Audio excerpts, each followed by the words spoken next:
Magia do caos não é bagunça. Magia do caos não é a magia da desordem e da desorganização, do faça o que quiser do modo que bem entender. A despeito do que se possa imaginar pela natureza do nome, aparentemente, a magia do caos possui a sua tradição, seus princípios internos, as suas leis, os seus fundamentos. Portanto, magia do caos não é bagunça. Este é o primeiro princípio que vamos sublinhar neste nosso vídeo. Dignos irmãos e irmãs, sejam todos bem-vindos a este que é o nosso 15º vídeo aqui no YouTube, em continuação exata ao nosso 14º, em que estamos nesta altura abordando a magia do caos na sua prática cotidiana, sob os mais diferentes aspectos.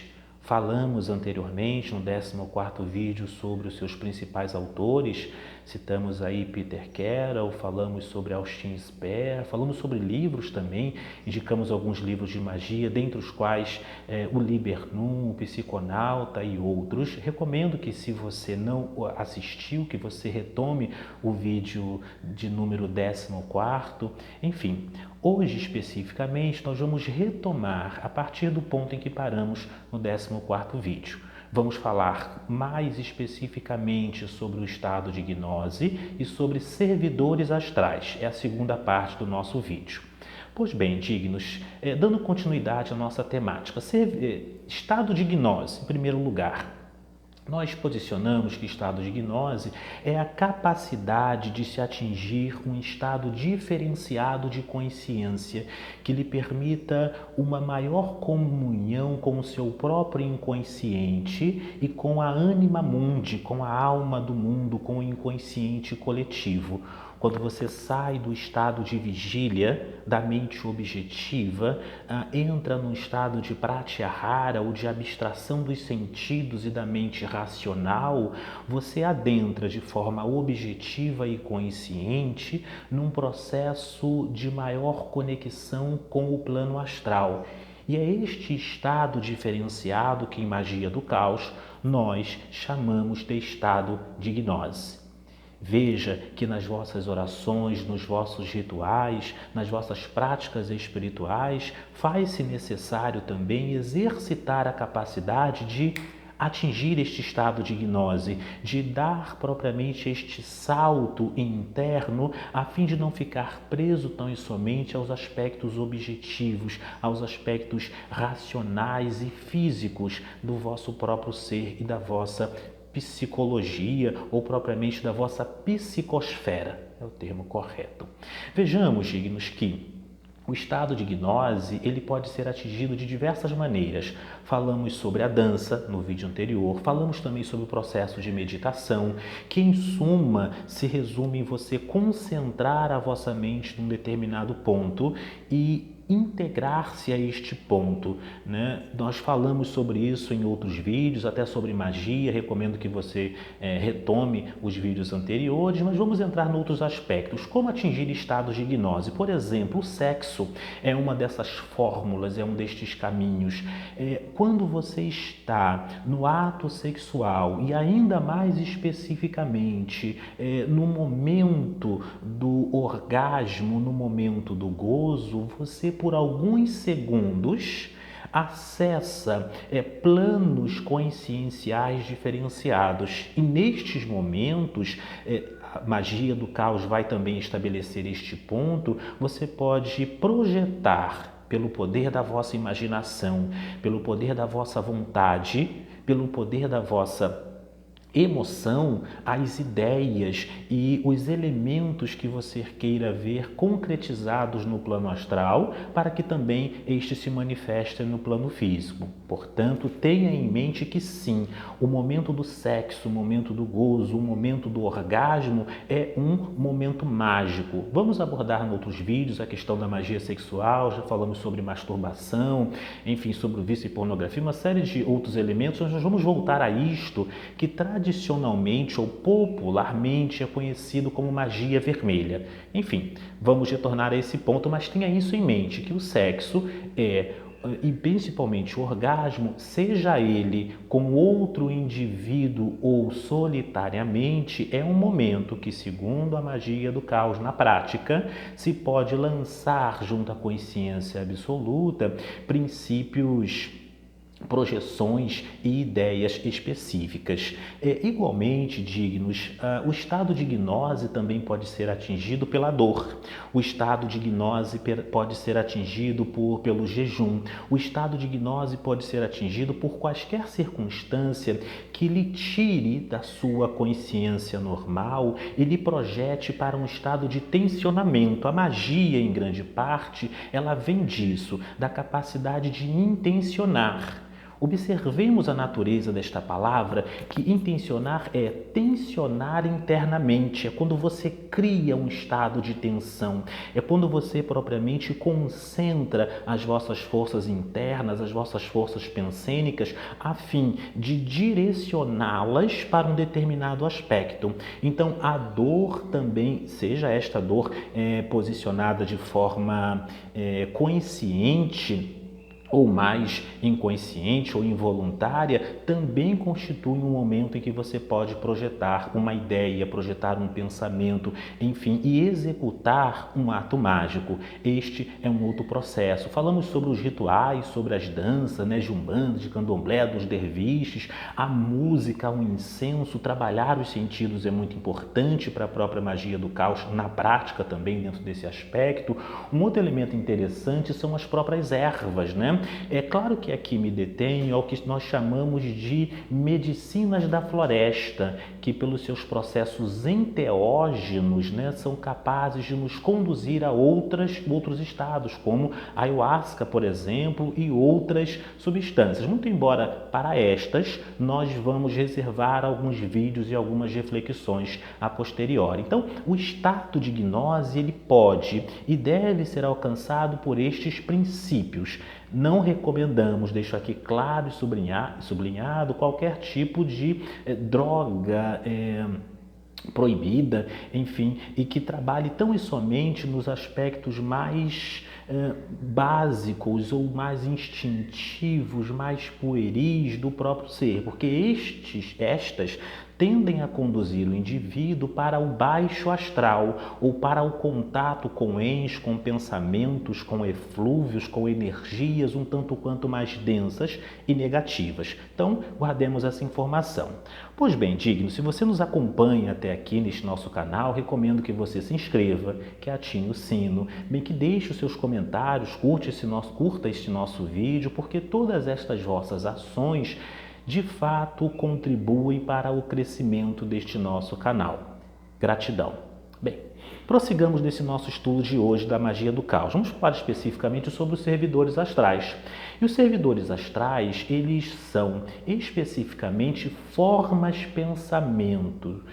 Formas-pensamentos que são formas astrais que nós condensamos através da força da nossa imaginação, da nossa emoção e da nossa vontade. Os três princípios, os três pilares fundamentais da magia, sem os quais nada absolutamente pode ser feito. Então, quando você concentra a sua força na criação de um ens que vai lhe servir para um propósito específico, você está criando, portanto, um servidor astral. E um servidor astral, ele vai possuir determinadas características, vai possuir determinado tempo, e é sobre isso que nós vamos posicionar. Quando é que você vai criar um servidor astral?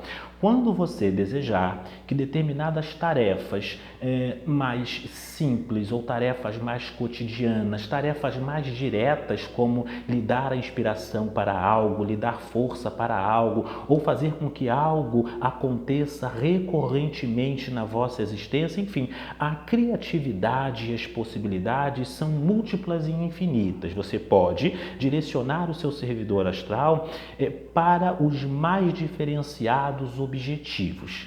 Mas tenha isso em mente, o servidor é uma forma astral conscientemente criado. O servidor em si, ele tanto pode ser mais consciente ou menos consciente, ou semi-consciente, ou seja, você pode dar a ele determinada certa independência. consciencial. Você pode imaginá-lo, por exemplo, de três maneiras fundamentais. Anote mentalmente isto. Ele pode ser humanoide, ele pode ser animaloide ou pode ser mitoloide. Ou seja, ele pode assumir, é importante na sua imaginação que você o visualize, de uma forma humana, com os caracteres humanos, a fisiologia humana, ou mesmo como um animal. Por exemplo, os familiares ou o familiar. São duas tradições da bruxaria e práticas diferentes, que depois vamos falar sobre isso também em outros vídeos, mas são possibilidades, né? Você pode fazer aí tanto de forma humanoide, como também pode fazer de forma animaloide ou ainda mitoloide, como uma quimera, como um ser, como uma luz, enfim, como um objeto. Você pode retratar o seu servidor astral da maneira que bem intencionar, este servidor que vai servir para múltiplos objetivos. Então, a primeira coisa que você vai fazer ao criar o seu servidor é dar a ele um objetivo. Ponto número 1. Ponto número 2 é dar a este servidor uma forma astral.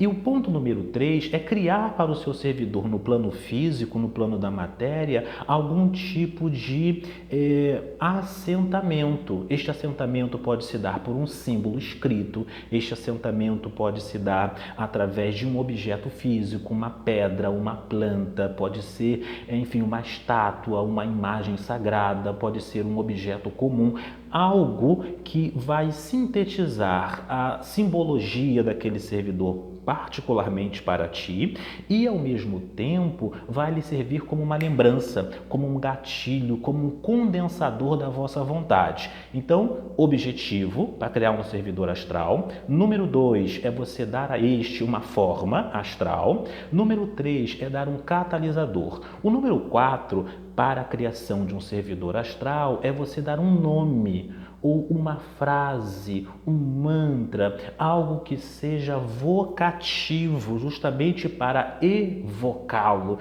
para chamá-lo com a vossa própria voz. Quando você dá um nome, quando você estabelece uma frase, estabelece uma palavra de poder, uma palavra de passe para este servidor astral, você está certamente trazendo-o propriamente à vida, na medida em que o nomeia cabalisticamente, isto é também de grande importância. Então, dê número 5 ao seu servidor astral também, o que nós podemos denominar como um tempo de vida, ou seja, estabeleça um prazo, um período. Você quer que ele dure 1 ano, 1 mês, ou que ele, ao atingir o objetivo específico, que ele seja desfeito, seja dissolvido. Enfim, você vai estabelecer estes 5 elementos fundamentais para que o seu servidor astral ele seja concretizado no próprio plano astral. Por fim, de número 6, é importante que você posicione, dignos irmãos e irmãs, e deixe aqui seus comentários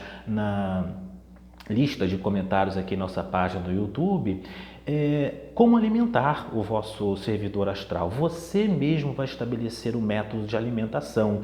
Pode ser através de frutas, através de flores. Você pode fazer, enfim, esta alimentação através também do que nós chamamos de 3 S's na magia prática, se me permite o aprofundamento, ou seja, a saliva, o sêmen ou o sangue, ou no caso das mulheres, inclusive até o sangue menstrual, que você pode depositar minimamente sobre o objeto que é o elemento catalisador do vosso servidor. Vejamos que estas práticas especificamente de natureza um tanto quanto mais fortes ou de existência mais densas na magia do caos são que vão constituir ou vão costurar isto na prática que nós chamamos de magia do caos. Se você pertence a uma outra linha de pensamento, a uma outra tradição iniciática, uma outra tradição mística ou mesmo mágica, fique perfeitamente livre para trabalhar sob outras perspectivas e metodologias. Não é algo obrigatório, muito pelo contrário, você pode sim conquistar os seus objetivos de natureza a movimentar o plano astral magicamente, pela magia, utilizando outros métodos, como simplesmente a psicurgia, o poder do pensamento, o poder da palavra, o poder da repetição, o poder da visualização ou mesmo outras metodologias. Seja como for, é importante que você compreenda isto caso você seja um estudante de magia do caos. Verifiquemos que um servidor astral, vamos acrescentar isto ainda agora neste vídeo, ele tanto pode ser público e, portanto, coletivo, quanto ele pode ser particular. Não necessariamente você tem que criar um servidor astral. Você pode trabalhar com um que já pré-exista, que trabalhe em grupos. Embora eu não recomende exatamente o trabalho excessivo ou apressado e pouco digerido, pouco refletido com servidores coletivos. Na medida do possível, crie o vosso próprio servidor astral. Lembre-se do seguinte, de que em primeiro lugar você deve se trabalhar internamente, a vossa força, o vosso dinamismo, deve trabalhar a vossa energia e vitalidade, trazendo para junto da magia, para o vosso altar espiritual, elementos elevados, trazendo uma personalidade forte. Trabalhe sobre isso internamente e anteriormente. Caso contrário, você estará trazendo para os portais mágicos, enfim, aberturas um tanto quanto mais sombrias. Lembremos que a magia nada soma, é a frase que sempre repito, mas tudo multiplica. Ela nada acrescenta ao indivíduo propriamente de novo, ela traz para o indivíduo aquilo que ele mesmo já é e multiplica isto nele. Anton Lavoisier, grande físico-químico aí, meados do século XVIII, ele expressou o pensamento de que nada se cria, tudo se transforma. Ou seja, dignos, na magia isso também é válido. Dentro da magia nós não estamos criando nada, nós estamos apenas multiplicando, reverberando, maximizando. Então, antes de começar a trabalhar com magia do caos, trate em primeiro lugar de exercitar a sua capacidade de meditação, de concentração, de leitura, de estudo, enfim, a sua capacidade de autodirecionamento. Exercite o seu poder da visualização, o seu poder da palavra, o seu poder de concretização de objetivos e use a magia como uma alavanca, não como uma muleta. Digníssimos irmãos e irmãs, aqui quem vos falou de nosso laboratório de alquimia foi o Frater Cassiano Camilo Compostela, neste que é o nosso 15º vídeo. Até a próxima.